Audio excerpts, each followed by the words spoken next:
अस्सलामुअलैकुम, उम्मीद है आप सब खैरियत से होंगे।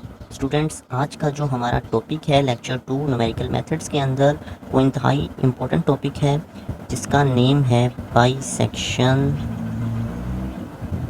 मेथड। अभी हम पहला मेथड करने जा रहे हैं, bisection method.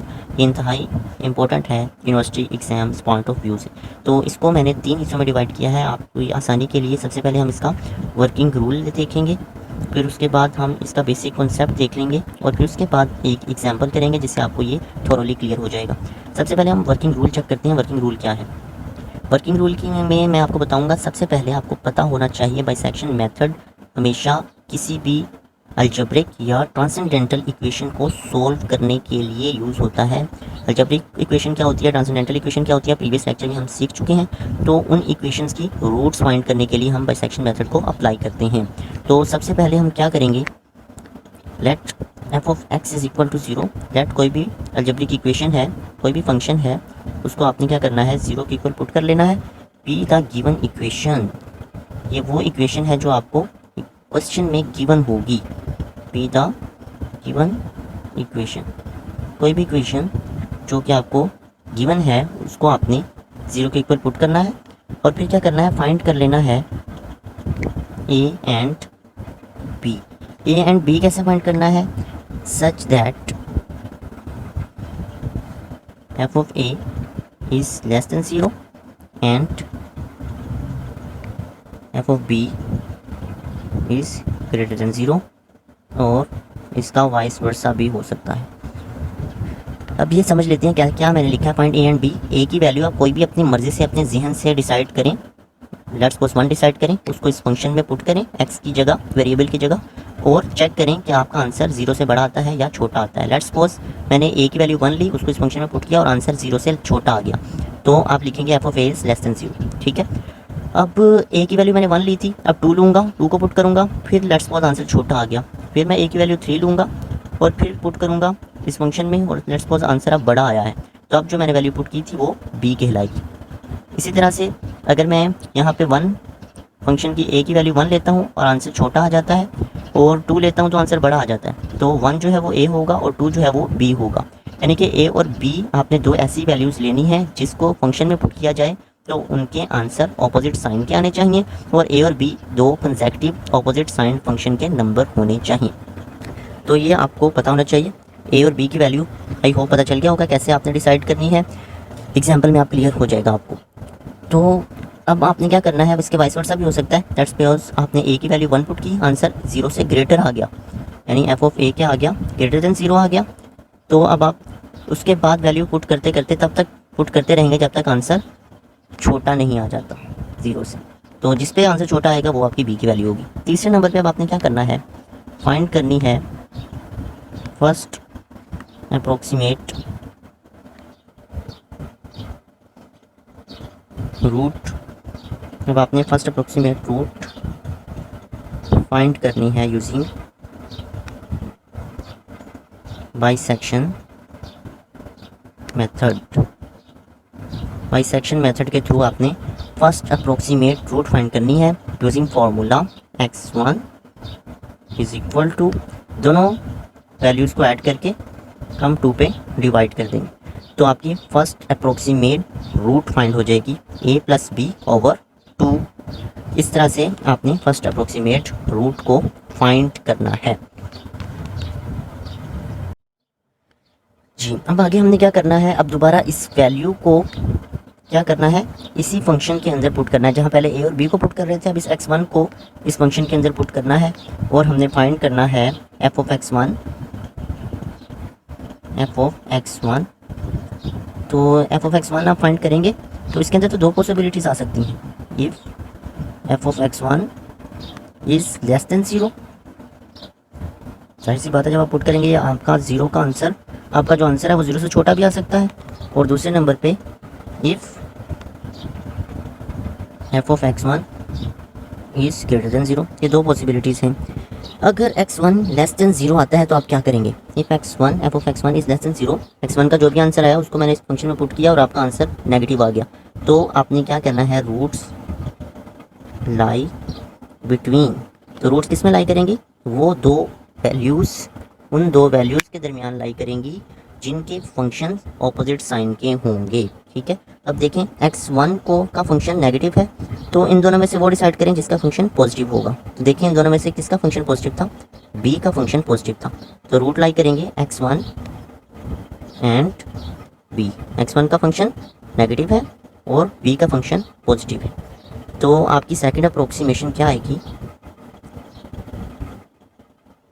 Second approximate value क्या आएगी, x2 आएगी is equal to x1 plus b over 2, एक पॉजिटिव और एक नेगेटिव फंक्शन वाली वैल्यूज़, x1 के ऊपर नेगेटिव और b के ऊपर पॉजिटिव था। अगर f of x1 greater than 0 आ जाता है तो रूट्स किस में लाई करेंगी, बिटवीन x1 पॉजिटिव था, तो इनमें से अब उस फंक्शन को देखें जो छोटा हो 0 से, नेगेटिव हो, तो वो a है, a का फंक्शन नेगेटिव, तो x1 का फंक्शन पॉजिटिव और a का फंक्शन नेगेटिव, तो एक पॉजिटिव और एक नेगेटिव के अंदर लाई करनी है, तो x1 और a के दरमियान लाई करेगी, तो सेकंड अप्रोक्सीमेट वैल्यू रूट क्या आएगी, x2 is equal to x1 plus a over 2। तो इसमें से ये दो पॉसिबिलिटीज़ हो सकती हैं, तो ये आपने डिसाइड करना है कि आपका f ऑफ x1 छोटा आता है या बड़ा आता है। आगे क्या करेंगे, नाउ रिपीट 1 एंड 2, ये जो दो पॉसिबिलिटीज़ थी, repeat 2 possibilities for f of x2।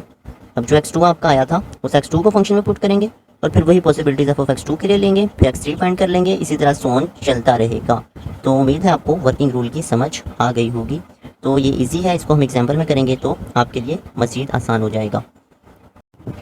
तो स्टूडेंट्स अब हम देखते हैं इसका बेसिक कॉन्सेप्ट, बाइसेक्शन मेथड का बेसिक कॉन्सेप्ट क्या है, what is the basic concept of the bisection method.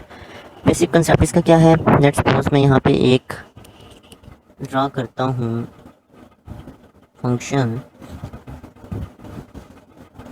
ये एक फंक्शन है f ऑफ x, ठीक है, तो इस पॉइंट पे इसकी वैल्यू क्या आ रही है, 0 आ रही थी, तो दो वैल्यूज़ वर्किंग रूल के मुताबिक हमने यहाँ पे ले ली, एक a और एक b, a और b, अब f ऑफ a निकाल लें और एक f ऑफ b निकाल लें, तो f ऑफ a जो आएगा वो लेस देन 0 आएगा, f ऑफ b जो आएगा वो ग्रेटर देन 0 आएगा। आप यहाँ पे देख भी सकते हैं, f of a less than 0 आएगा और f of b greater than 0 आएगा। अब दो ऑपोजिट साइन फंक्शन के दरमियान में आपकी जो फर्स्ट अप्रोक्सीमेट वैल्यू लाई करेगी, लेट्स सपोज वो यहाँ पे लाई करती है, इसको हम x1 कहेंगे, x1 is equal to a plus b over 2, तो x1 लाई करेगी a और b plus 2 over a plus b over 2 में। तो अब हमने क्या करना है, इसका फंक्शन निकालना है f ऑफ x1, तो वो यहाँ पे आता है f ऑफ x1 अब क्या है, लेस देन 0 है, ये देखें f ऑफ x1 0 से छोटा है, तो अब देखें x1 0 से छोटा हो गया, तो इन दोनों में से अब आपने कौन सी वैल्यू लेनी है, जो ग्रेटर वाली थी, तो ये b का फंक्शन जो है ग्रेटर देन 0 है, तो अब आपकी रूट क्या है, किस किस के बिटवीन लाई करेगी, x1 प्लस b ओवर 2, क्योंकि b जो है वो पॉजिटिव है और x1 जो है वो नेगेटिव है, इन दोनों के फंक्शन एक पॉजिटिव फंक्शन रखता है और एक नेगेटिव फंक्शन रखता है, इस वजह से इन दोनों का सम करें और 2 पर डिवाइड करें तो x2 आ जाएगा। ठीक है, अब लेट्स सपोज x2 आता है x1 और b के दरमियान, x1 और b के दरमियान यहाँ पे x2 आ जाता है जी, तो x2 यहाँ पे आ गया, x2 के अंदर अब हमने इसका फंक्शन देखना है f ऑफ x2 को, f ऑफ x2 यहाँ पे आएगा, तो f of x2 let's suppose positive आ गया, ग्रेटर देन 0, देखें 0 से ग्रेटर आया है, ऊपर की तरफ है, तो पॉजिटिव आ गया ग्रेटर देन 0, तो अब देखें x2 पॉजिटिव चूज़ किया है, तो पिछली वैल्यू में से जो नेगेटिव थी वो चूज़ करेंगे, नेगेटिव 0 थी ना, ये x1 था ना, तो यहाँ पे भी आप देख सकते हैं x2 और x1 इन दोनों के दरमियान में आपका आंसर लाई करेगा, क्योंकि x1 का फंक्शन नेगेटिव है और x2 का फंक्शन पॉजिटिव है, तो x3 क्या आएगा, x1 प्लस x2 ओवर 2, ठीक है, x1 का फंक्शन नेगेटिव, x2 का फंक्शन पॉजिटिव, दो ऑपोजिट साइन रखने वाले फंक्शन की वैल्यूज़ को सम करना है और 2 पे डिवाइड करना है। अब लेट्स सपोज इसका जो x3 आया वो यहाँ पे आ गया, तो x3 अब बता दें x3 किस किस के दरमियान लाई करेगा। x3 का फंक्शन पॉजिटिव है, f ऑफ x3 जो है वो पॉजिटिव है, तो x3 किस किस के दरमियान लाई करेगा, x3 लाई करेगा आपका, इसमें से आपने चूज़ करना है जो नेगेटिव था। x2 तो ग्रेटर था तो x1 चूज़ करेंगे, f ऑफ x1 चूँकि वो लेस देन 0 था, तो x4 किसके इक्वल आएगा, x1 प्लस x3 ओवर 2 के। क्लियर। तो इस तरह से आप 100 ऑन चलते जाएंगे तो आप अप्रोक्सीमेटली अपने ओरिजिनल आंसर, एक्यूरेट आंसर की तरफ मूव करते जाएंगे। जितनी ज़्यादा इटरेशंस होंगी उतना आपका आंसर ज़्यादा एक्यूरेट आएगा। तो उम्मीद है आपको कॉन्सेप्ट क्लियर हो गया होगा। Thanks a lot all of you.